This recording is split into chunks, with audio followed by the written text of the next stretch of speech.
Today, the Ohio Student Association promoted the Ice Out of Ohio. This statewide campus walkout is a protest that allows Kent students to gather together, demanding that their safety is ensured against ICE agents. Ice Group comes to the country with the most measles cases in North America. What are they doing to eliminate future cases?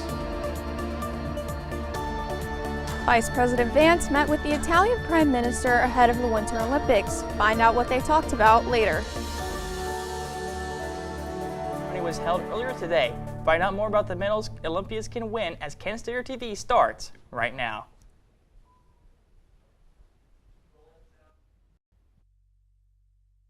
Stater TV.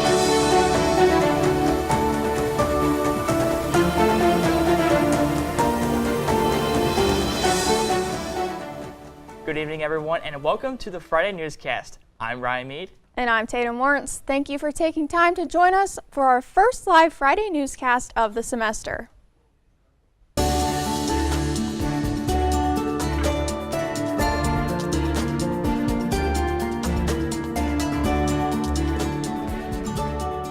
Earlier this morning, we saw a bunch of inches of snow that caused some travel headaches. Off and on, snow showers are expected to occur into the rest of the night with some bursts of heavy snow. And to make matters even worse tonight, we have an Arctic blast that is expected to bring temperatures below zero. To learn more about these frigid temperatures, we bring in our weather anchor, Abby Kress. Hi, Abby. Hey guys, and thank you. For tonight, snow squirrels will develop across northeast Ohio with potential for brief whiteout conditions. Snow squirrels are going to end around 9 p.m. tonight, but some light lake effect snow is going to continue throughout the night and is supposed to range up to 2 inches. Wind gusts could top 40 miles an hour this evening, and expect temperatures to drop all the way to single digits for tonight. For tomorrow, a wind chill advisory is expected for all of northeast Ohio, and it's going to reach as low as -15 with wind chill. Right now, the temperature is in Toledo 33, Columbus 30, Cincinnati 34, Athens 30, Pittsburgh 26, and Akron-Canton 25. And let's take a look at our local counties. And as we get into our local counties, Cleveland is 28, Sandusky is 30, Kent is 25, Akron-Canton 25, Worcester is 27, Mansfield 27, Ashtabula is 25, and Youngstown is 24.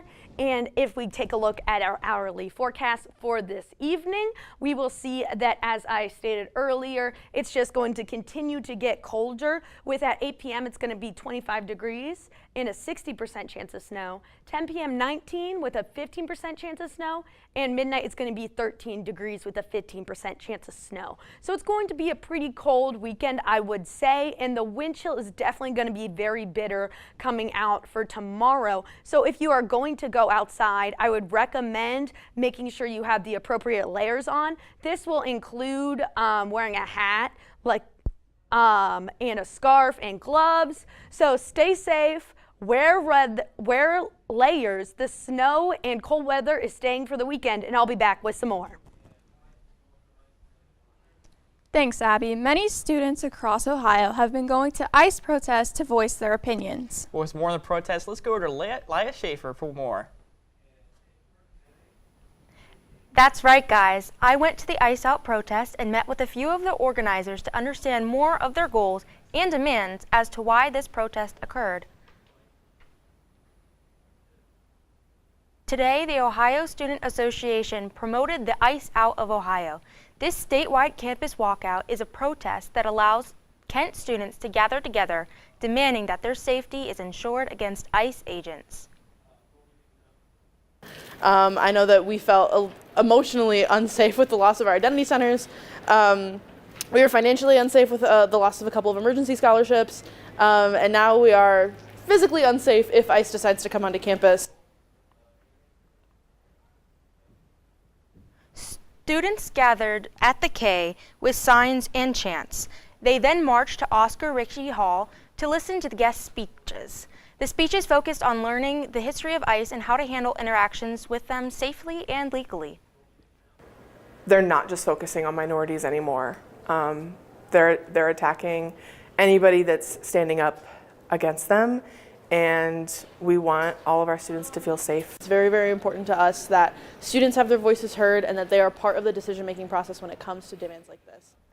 The protest aimed to speak out against their demands to the university that include the banning of ICE off campus, keeping sensitive information about students and staff safe, the refusal of signing the 287G agreement, treating ICE on campus as an emergency warning people throughout the use of flash alerts, and lastly, to publicly state that the university will not be working with ICE. That people understand that flashes really do take care of flashes. We're doing this for the love of our community and for the people that surround us, and that there's nothing that students won't do to make sure that we feel safe on our campuses. The university has not given a response to these demands yet, but OSU staff is hopeful. If you want to learn more about the ICE Out protests, visit thekentstater.com. I'm Lila Schaefer-Hughes. Back to Tatum and Ryan at the desk. Thanks, Lila. Anti-ICE protesters also rallied in Milan ahead of the opening ceremony of the Winter Olympics. The resistance comes from the reported presence of ICE agents in Italy to protect Americans during the Games. However, Italy's government says the ICE personnel are not on the streets and agents in Italy are only working out of diplomatic missions. And the U.S. Olympic Committee says ICE is not providing security to athletes. Earlier today, Vice President J.D. Vance met with Italian Prime Minister Giorgia Meloni ahead of the opening ceremony of the 2026 Winter Olympics. This meeting was to discuss bilateral relations, energy security, and supply chains. In the meeting, J.D. Vance was also joined by Secretary of State Marco Rubio. Both sides hope to strengthen relationships and build trade deals for the future. Casey Wasserman, head of the Olympic Organizing Committee for the 2028 Olympic Games, is facing pressure to resign after risque emails between he and Ghislaine Maxwell were released last week. Wasserman is not convicted of any criminal wrongdoing, and he apologized for the emails, which date back more than 20 years. He says he never had a relationship with Jeffrey Epstein, but some are concerned the controversy could overshadow the Olympic Games. Today, the long-awaited 2026 Winter Olympics opening ceremony will take place in Milan. There are lots of surprises for the ceremony, and most notably, an expected appearance from pop star Mariah Carey. The flag bearers who will carry the flag for the U.S. tonight are expected to be speed skater Aaron Jackson and bobsledder Frank DeLuca. The opening ceremony's replay will air tonight at 8 p.m. on NBC Networks. Olympic alpine skier Lindsey Vonn completed a downhill training run Friday without issues 1 week after she was injured in Switzerland. She had to be airlifted after losing control on a jump and revealed that she ruptured her ACL and suffered a deep bone bruise. Vonn says she is still determined to race in the Olympics and has been documenting her recovery on social media. With the Olympic Games starting, hundreds of gold, silver, and bronze medals will be awarded. The Olympic medals this year are going to be more expensive than ever, with soaring prices of medals. According to FactSet Trading, the price of these medals have skyrocketed almost 200%. So anyone who wins a gold medal is gaining a $2,300 piece of jewelry. Mexico is the country with the highest number of reported measles cases in the continent, according to the Pan American Health Organization. Some are worried this could worsen with the upcoming World Cup events, and campaigns across the Americas are urging people to get vaccinated. Mexico's government has now started vaccination in some points of its capital, Mexico City. It is now Black History Month. Stay tuned to see how Kent State students had a part in pushing its celebration. Crypto seems to be a no-go, as the price of Bitcoin has gone low. Find out more after the break. Brush, brushy, brush, brush your teeth. Every day and every night. Now it's your parents' turn. Here's what you gotta do.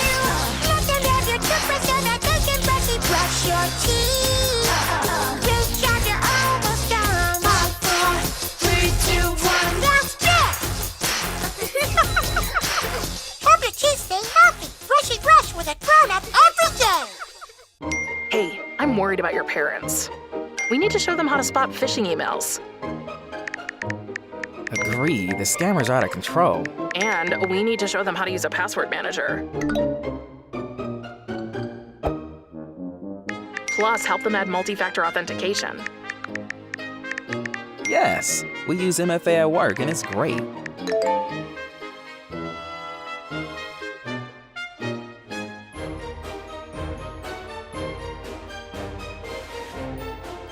Great cake. I'll use MFA to verify my purchase.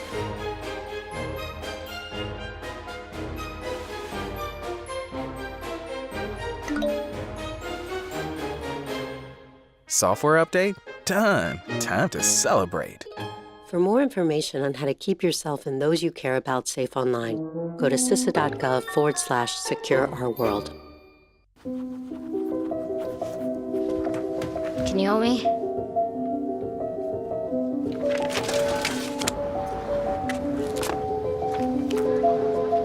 What you got there? Will you help my mom? Hey, crew, I'll give the first move to anyone who signs up to be an organ donor. How do you do it? Easy. Just go to organdonor.gov. More donors means more hope. Sign up at organdonor.gov. Tomorrow's news leaders. Today's top stories. From an award-winning student newsroom. This is Kent Stater TV. Your community. Your stories. Welcome back, everyone. February marks the start of National Black History Month in the U.S. KSTV reporter Casey Baylog has more on how students at Kent are practicing the observance this month. Hi, Casey. That's right, guys. February marks Black History Month, and this year marks its 100th celebration of being celebrated. And this celebration has history relating to students from Kent State and the Black Students Organization. And this organization has always had a major part in celebrating the students' Black history. Originally called Negro History Week, was meant to celebrate President Abraham Lincoln and abolitionist Frederick Douglass's birthday in the second week of February, went on to become a full-month celebration thanks to two students at Kent State. The two students were a part of Kent's Black United Students Organization, and today the group still continues to do everything they can to have a safe space for Black students. Black United Students' mission is to create a welcoming and open environment for Black students, a space where they can excel academically, professionally, and socially. It's basically Black student government in a way. In a time where there have been so many changes around campus and in the political environment, Davis shares the importance of celebrating Black history so everyone can be recognized for things they have done and so great things can continue to happen. Black history is American history, and it's often either not told or it's not told correctly, or details and things are changed. So it's important to preserve that and to teach it to the next generation. If you don't know where you came from, you don't know where you're going. Black United Students has many plans to celebrate Black history and wants to get as many people involved in order to have all Black history be recognized. So we'll be having a celebration with the Kent State Black Alumni Chapter, and we'll also be having events throughout the month for Black History Month, such as yesterday we have Black Jeopardy for our monthly mass meeting, and I would say just look out on our social media and things like that. Keep in touch with any and all events for Black history with the Black United Students on Instagram. For KSTV, I'm Casey Baylog. Thanks, Casey. Earlier today, Donald Trump took down an AI social media video that he posted featuring the Obamas. This video promoted claims of election fraud and both Barack and Michelle Obama as apes. The video was up for almost 12 hours. According to the White House, the video depicts Trump as the king of the jungle and the Democrats as Lion King characters. And a staffer on Trump's social media team was behind the post. Keeping you informed and ahead of the storm, this is your KSTV weather.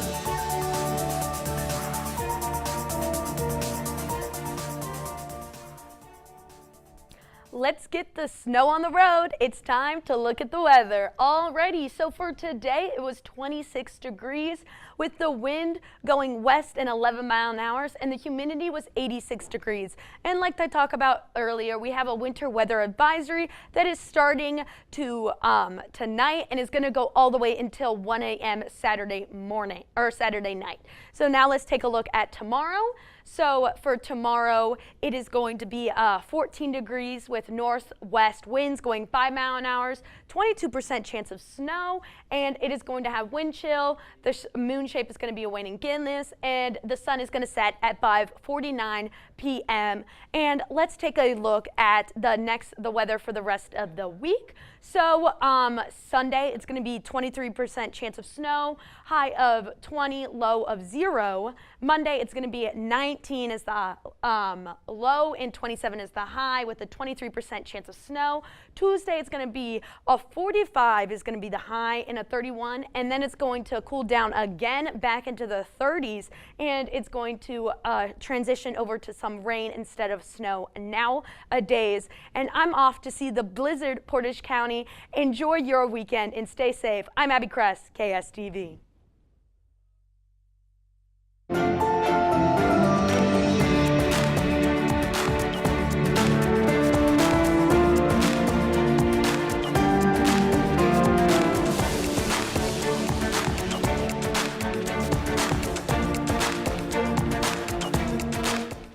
With even the Olympic medal prices going up in value, many other prices are starting to surge. For more news and important business updates, let's bring things over to our own Emilio Hernandez. Hi, Emilio. Hey guys, good evening, Portage County. Today, I'm your guide into all the stories of all things business, the first of which concerns Bitcoin. Bitcoin prices are having a bit of a slump. Thursday, the price of Bitcoin dropped by over 10%. Today, during the afternoon, the price partially bounced back, touching the 70K level. However, despite the rebound, it's still below the cost it had when President Trump was elected in 2024. The president has been a large supporter of cryptocurrency and promises to boost it.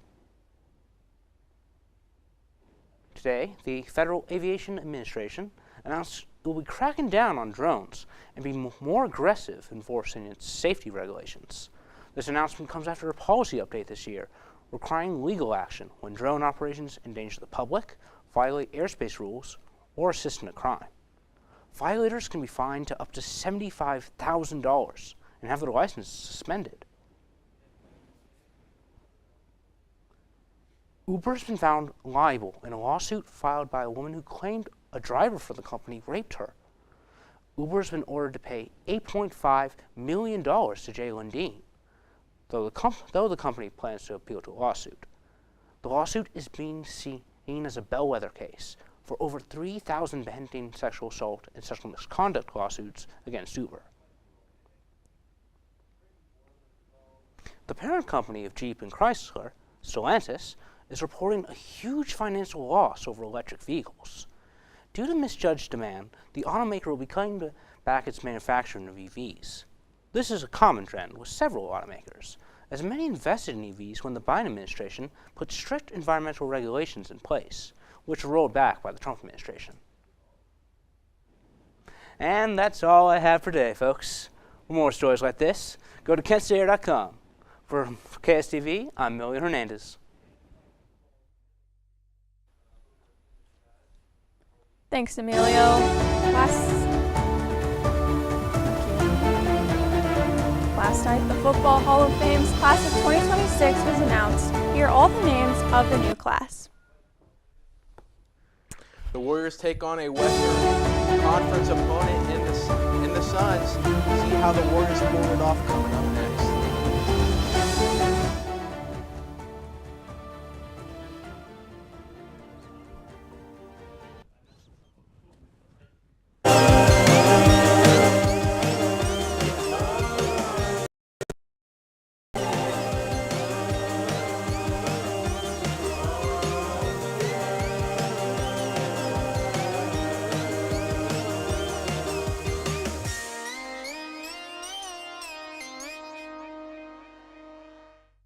first, they said cigarettes were safe. We know how that turned out. Now, they say they didn't market e-cigarettes to teens?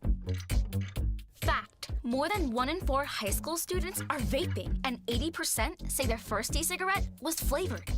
Vaping is harmful to developing brains. The reason we think vaping is safe? Marketing. Same lies, different day. Tell Big Vape to quit lying.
This is your Kent Stater TV Sports Report.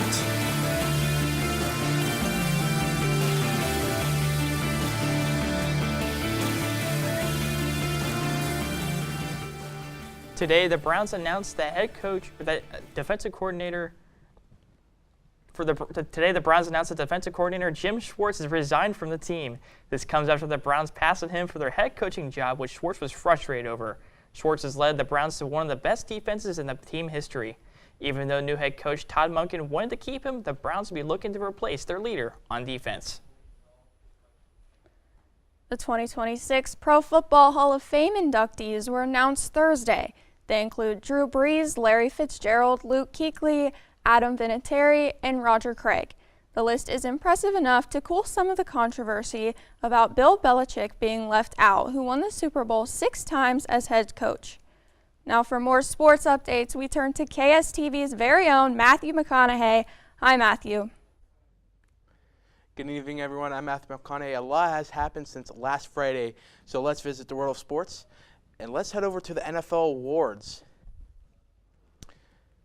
Last night, the NFL awards ceremony where they announced all the players that won their prestigious awards. Defensive end Myles Garrett for the Cleveland Browns won Defense Player of the Year in a season where he broke the NFL all-time sack record with 23 of his own. Another Browns player that took the league by storm was rookie linebacker Carson Schlesinger, where he was ranked first in tackles for loss, and run stops among all rookies. Schlesinger is only the second player in franchise history to win Defense Rookie of the Year. Over onto the track, the Kent State Flashes will have their final meet hosted in the fieldhouse that took place today and will run into tomorrow. Out of 73 athletes in the competition, 7 are ranked in the top 100 nationally.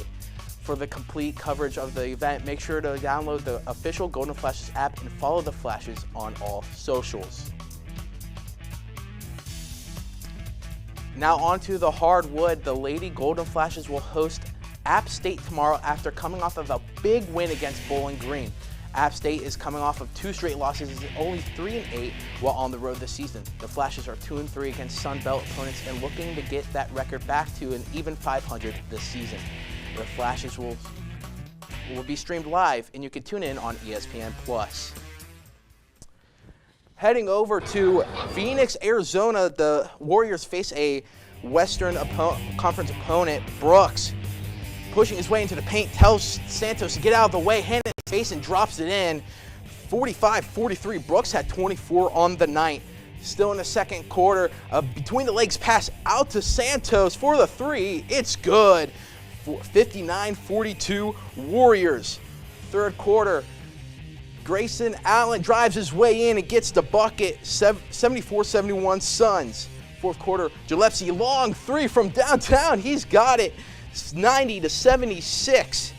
Fourth quarter, Brooks tells Meltone to get out of the way. 3, it's good. 95-84. Fourth quarter, Gillespie goes up, no good. Santos will have a good run, driving his way into the paint, puts up the nice, easy layup, 99-97. Warriors, fourth quarter, fumbling for the ball, tosses it up. Two players go up for it, but the Warriors come down with it. Here's Melton again and seals the deal for the Warriors. Warriors winning a classic close game, 101-97. Gaius Santos finished the night with 18 points. That's all I have for you today. For more Kent State sports, make sure to tune in on Mondays for Sports Corner or follow Kent Stater Sports on Instagram. For Kent Stater Sports, I'm Matthew McConaughey.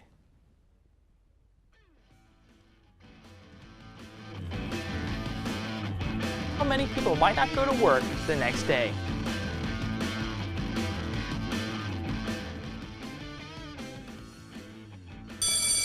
Good morning. Hope you all had a good weekend and are ready to be inspired. One quick thing I want to remind you guys to be studying. Major key alert. Did you just look at your phone while you was in class?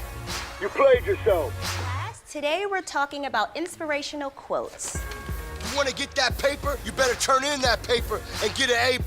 That's a major key. Another one. Mogul talk. You want to reach the mountaintop? You got to go hard. To succeed, you have to believe. Stay focused. Fly higher than the eagle. Don't ever play yourself. The key is to make it, so make it. Louise, can you give me an example of an inspirational quote from recent history? Don't play yourself. The key is to make it. And who said that? I did. Now that's a major key alert. Learn the real major keys to getting to college at getschool.com. The black truck? Hey, Christina from accounting. Yeah, hi. Hey, I used to date a girl named Christina. Oh, really? Yeah, and then she dumped me for my best friend. You want to see some photos of them that I took? I don't. I thought we talked about this, buddy. Buzzed and overshared again? Yeah. Yeah. I'm gonna call a car. That's a smart idea. So yeah, I know, that's why I did it. Hey, you're gonna get back to the top of the mountain. Does that mean I'm gonna get back with Christina? No. Oh. No. So, I just moved in with his family, and it's embarrassing. The little one, he likes to go outside and crawl around in the giant litter box. I don't know what he's doing. I mean, I was born and I knew how to use the litter box. Look at that! That's disgusting! Oh, poop already! You're making me nervous. Oh, okay, I can't look at this anymore. I really hope he grows out of this, for his sake. Welcome back. A survey from workforce platform UKG shows that a record number of U.S. employees are planning to miss work Monday after the Super Bowl. It estimates that 26.2 million workers will be absent, which beats last year's record by about 4 million.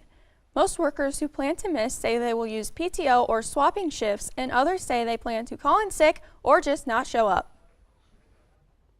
Today marks 74 years since the late Queen Elizabeth II was crowned in the United Kingdom.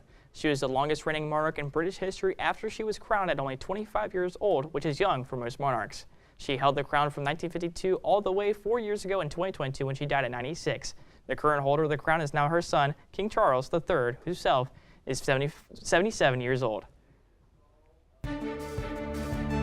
For news updates, you can check out the Kent Stater website. I'm Tatum Lawrence. And I'm Ryan Mead. KSTV will be back on Monday at 6. Have a great weekend in Portage County.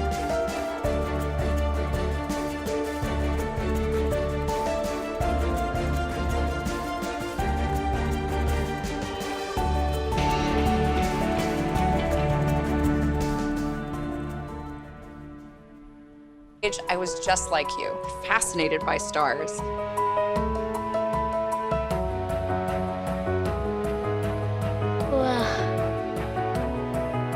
But now I get to search for life in the universe. And who knows, maybe life is looking for us too. So we're like aliens to them? Yeah. Does anyone want to be a scientist now? I do. Awesome. We need more girls in STEM. Maybe we can find aliens.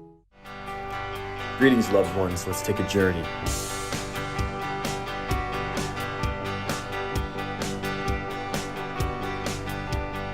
And although I may be lonely, stick around for what each of the cast members has planned for today. I'll add more on College Voice.